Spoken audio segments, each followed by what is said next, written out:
Welcome back to the Green Beans Go channel. It's your host, me, and we're going to talk about these two women. Yes, I said it. Two women. All right. How did we get here? I'm sure you've heard by now. I'm sure you've seen the news, which is why you clicked on this video, about these transgender boxers that are fighting in the Olympics in the women's division and just mopping the floor with these ladies because they're actually dudes, right? That's what the internet would have you believe. That's what J.K. Rowling and Logan Paul would have you believe, two people who have a very large Twitter following and some prominence in our society.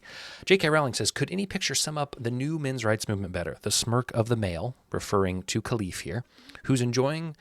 Who knows he's protected by a misogynist sporting establishment, enjoying the distress of women he's just punched in the face, whose life and ambition has just been shattered. Logan Paul, who is somewhat of a boxing personality and well known in the boxing community, comments and says, this is the purest form of evil unfolding right before your eyes. A man, again, referring to the woman, Khelif, was allowed to beat up a woman on a global stage, crushing her live stream while fighting for her deceased father. This delusion must end. The delusion I assume he's referring to is the transgender movement, okay?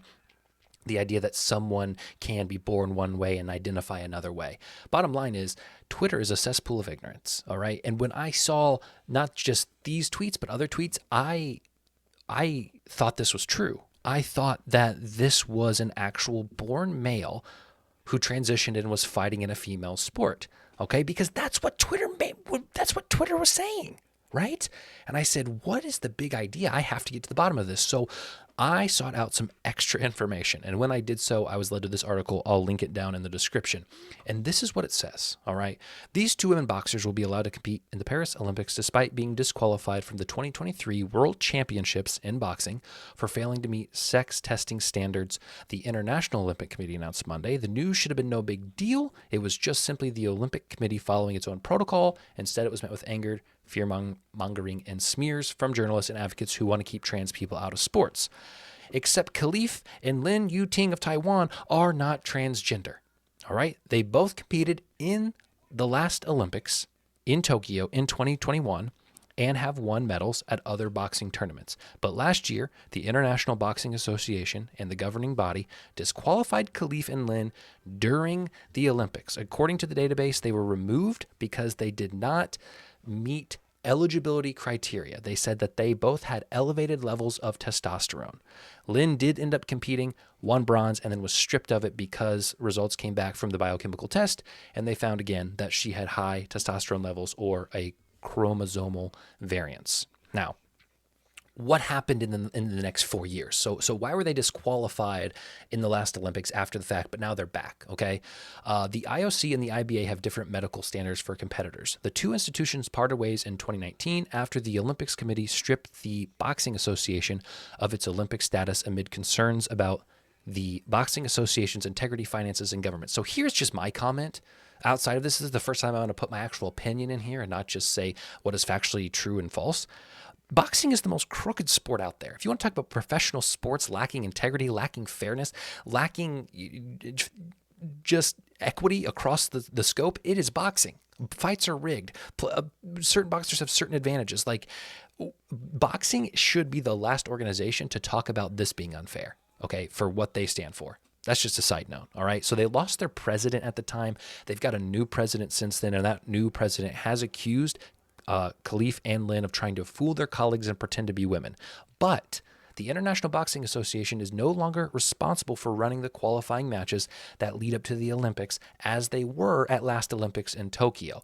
The Olympic Committee does that, and it has found that Khelif and Lin are eligible competitors. So they passed all the needed tests, all right? What does that mean? They're women, okay? Let me be very clear.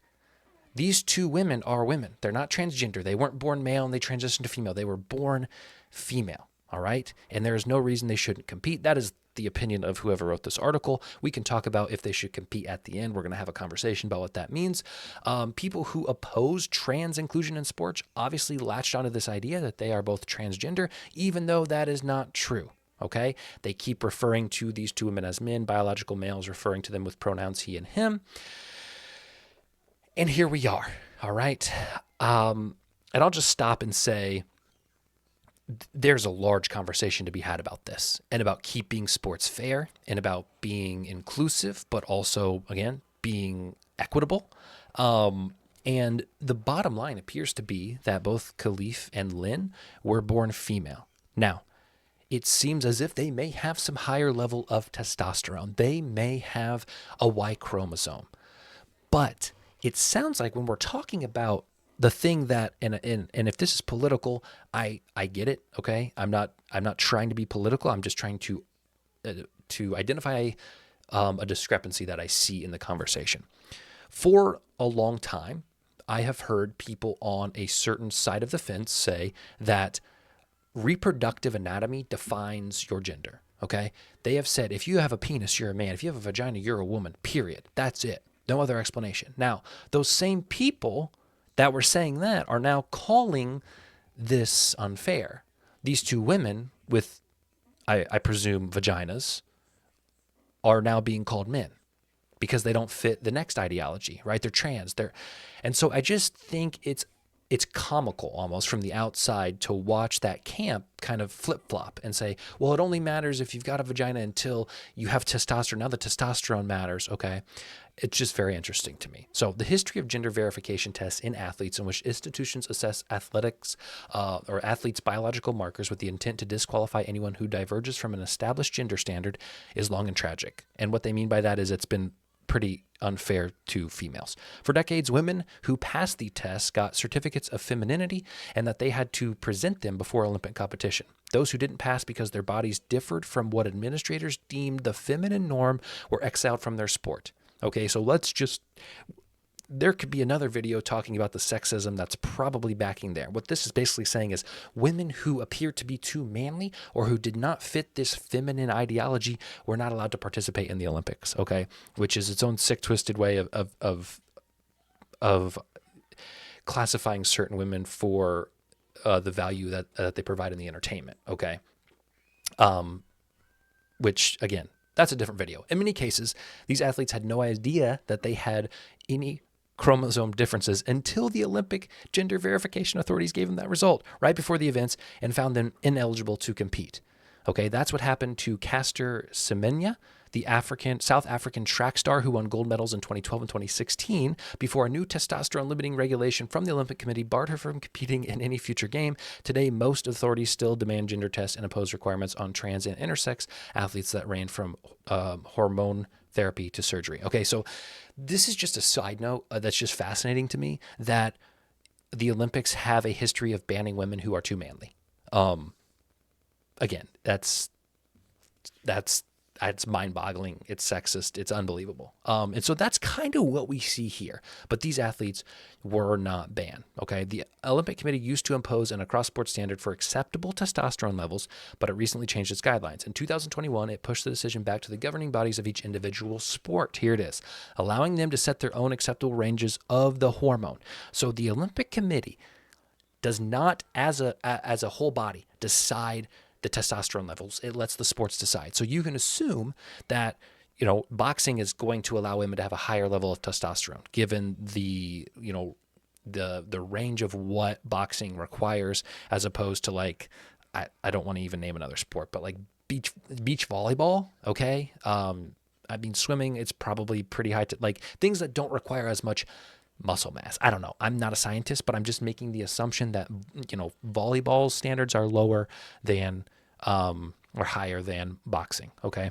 On the Olympic website, the IOC notes that testosterone is not always a determinant of physical advantage and that some cisgender men who compete in elite athletics have testosterone levels that would fall in the woman's range of several sports authorities. In other words, athletic performance varies outside of testosterone levels. So what is the answer?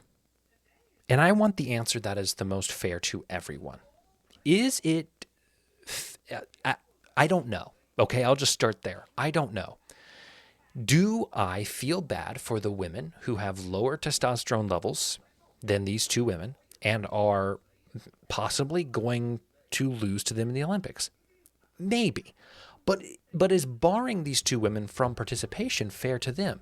No, Not at all. They cannot control how much testosterone they produce naturally. Okay, this is not a case of them taking performance enhancing drugs, upping their testosterone levels. This, which with many athletes do. Okay, this is a case of natural testosterone production in the body. All right. So what's the answer? The answer that I think I arrive at is we keep it. We cannot let them not fight because of something they cannot control. All right. And yes, it's unfortunate for these other women who have lower testosterone, but I don't know if testosterone is the answer, right? Like, we're not like, is boxing just a purely testosterone battle? Okay, I don't know. Again, I'm kind of rambling at this point. I'm trying to arrive at a conclusion. And I wanted to get this video out quickly because I think this information is timely and it is important. So I haven't thought through about the best way to handle this. And I'm happy to have a conversation in the comments as long as people can just be humane, okay? Like hopefully if you've watched all this, you see that it's no one's fault for being where we are. These women are women. They're not transgender, right? This is not something where a man was born and decided to take advantage of women and win a gold medal at their expense. That's not what we're dealing with. So I don't know the answer. I think I would say we have to let this play out as it's playing out. And if we as a society determine that testosterone is correlated to performance in boxing, then we have to have divisions based on testosterone levels, right? Like maybe it's on weight right now, but maybe weight isn't a determining factor as much as testosterone. Is someone who weighs less but has more testosterone more dominant in their division than someone who I don't know. But it's getting very nitpicky, and it's going to be a mess. And I think that I'm glad I'm not on the Olympic Committee or the IBA, the Boxing Association's committee. So thank you guys for coming by and watching. Again, I say all the time, this is not a political channel, but I talk about the politics all the time, baby, because we're just a collection of cells living for a little short time. We may as well have some fun and share our opinions and have some conversations to make everything better for everyone and make this place a nicer earth to inhabit. I digress. I don't have the answer. Let me know in the comments, but I think we just let it ride.